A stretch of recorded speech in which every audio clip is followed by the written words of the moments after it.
This week on the Broncos Sports Report, we're talking baseball, softball, golf, tennis, and all the spring sports that you love.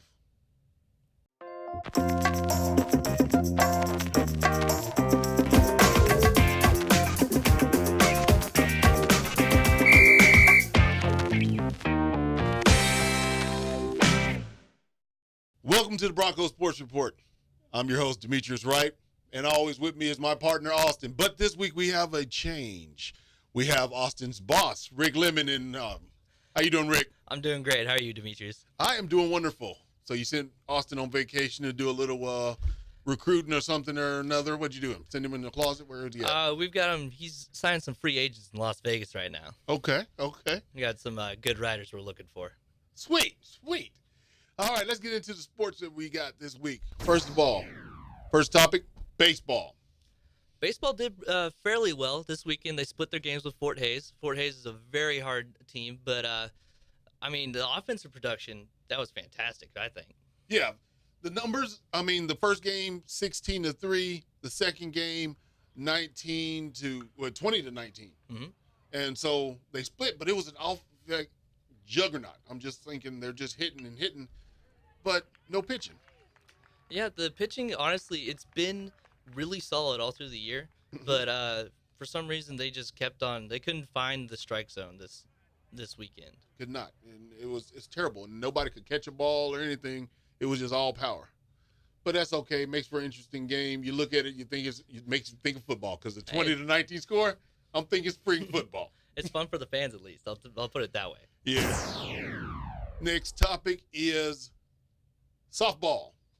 Softball did great. They're seem to be back to their winning ways. They swept.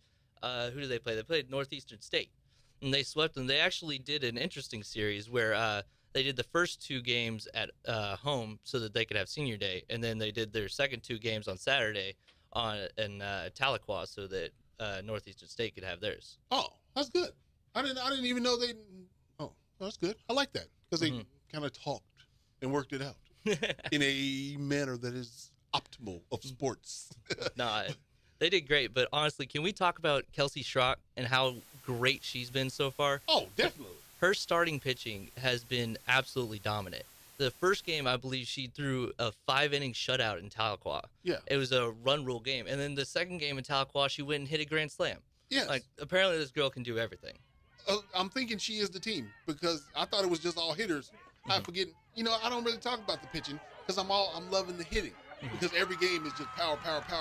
Everybody's hitting home runs and triples. But then Kelly comes up here and Austin always tells me, don't forget about the pitching. Well, I forget about the pitching. But I'm saying, and she reminded me this weekend with the run rule shutout and then coming back, she can hit too. Mm-hmm. Oh, my goodness. It's just nice.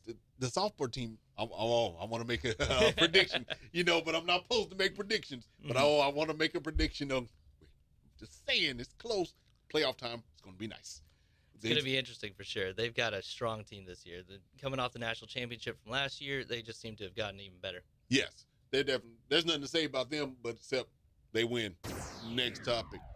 All right, next topic, golf. Golf did pretty well. Women's golf, I believe, placed third in their last tournament. And then men's golf is actually coming off a 2-game tournament win streak. They've won both their tournaments last. Yes. Golf, I just love it. It's so peaceful and calm, especially knowing that the men of golf are going to win and the women of golf are going to finish high. So they're almost like they're going to win too. It's like a guarantee.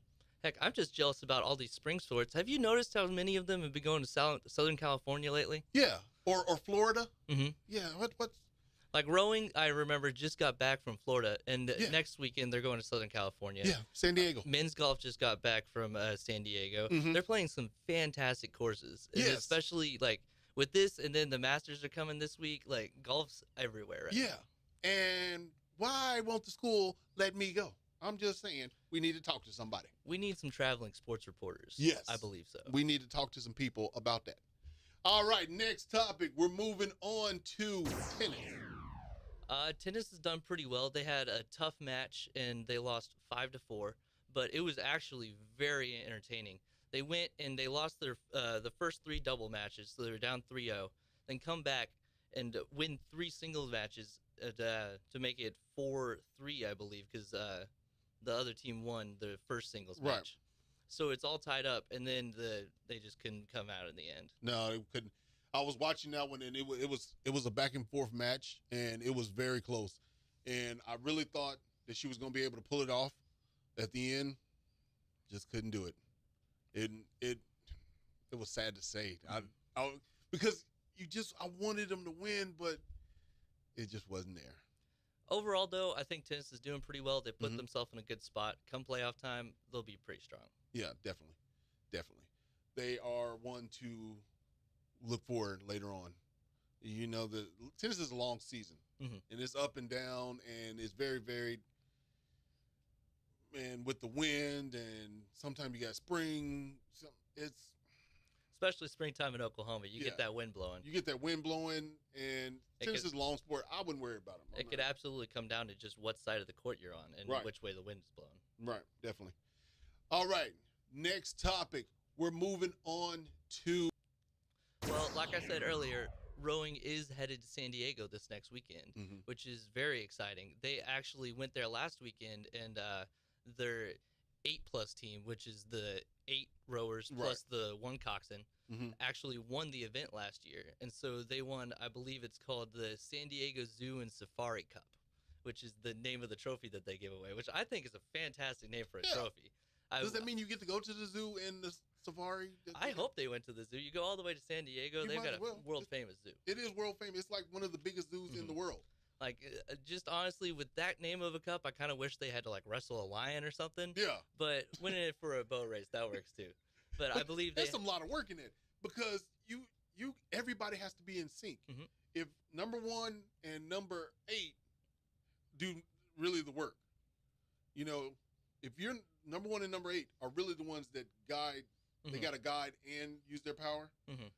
Whereas 3, 4, and 5, they're just power.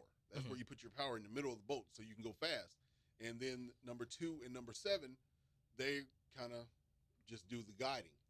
But in 1 and 8, you're doing the power and the guiding of the boat. So if people aren't working right, working together, and you're all over the water, 1 and 8, you're just going to be struggling. Honestly, people don't realize just how much hand-eye coordination you really need in rowing, because you're not just, you have this big oar in your hand, and you're not just going back and forth. No. You go through the stroke, and then you have to turn the paddle and go back. So that it'll actually be more streamlined across the water. Right. But to be able to do that without going too deep so you catch a crab, or going too shallow so you don't actually hit the water. Right. And do that in motion with 8 other people all going at the exact same speed, the exact same time, with the coxswain yelling in your ear through little speakers that are coming up. It's difficult. That is a very difficult sport. It is very difficult. And you would think it's easier with the more people in the boat. No, it's harder the more people you got. It's easier to move and go faster, with more people in the boat. But at one person, you got to have the balance and power and all that, all the way up to 8. It is very difficult. Rowing is a very difficult sport. Especially considering I've seen a person sneeze before and a whole boat capsize because of it. Really? I've seen, those things are so unstable that, honestly, you have one slight movement to the side and the entire boat rocks. There's no margin for error in that sport. That is the ultimate team sport right there. Absolutely. But I believe they're sending both their 8-person team and their 4-person team to compete in San Diego Bay. It shouldn't be very exciting. It's usually one of the best events of the year. All right. Next topic. We're moving on to the final 2 of the March Madness. It was down to the final 2. Nobody won the $1 billion that Warren Buffett was giving away. Nobody won it. $1 billion were out after the first opening weekend. Yeah, the first weekend, first 2 game. days. First 2 days afterwards, 0. After the first game, I believe there was only like 16 perfect brackets left. Yeah. This has been absolutely a fantastic March Madness. I was very excited. I am too. I loved the fact that it's coming down to Kentucky, one and done school versus UConn. Thank you. UConn, who is a 4, they got a bunch of seniors, you know. They've actually had a couple seniors stay, which was very impressive considering that they had chance to go to they had the NBA. sanctions last year so that they weren't able to actually go to the postseason. And Right. they had their seniors stay through that and through Yes. Kevin Ollie's first year, Yes. which Kevin Ollie, former Thunder player. Right.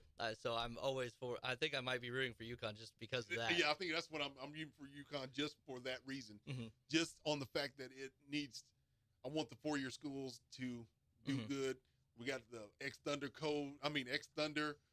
on there. You know, it's great.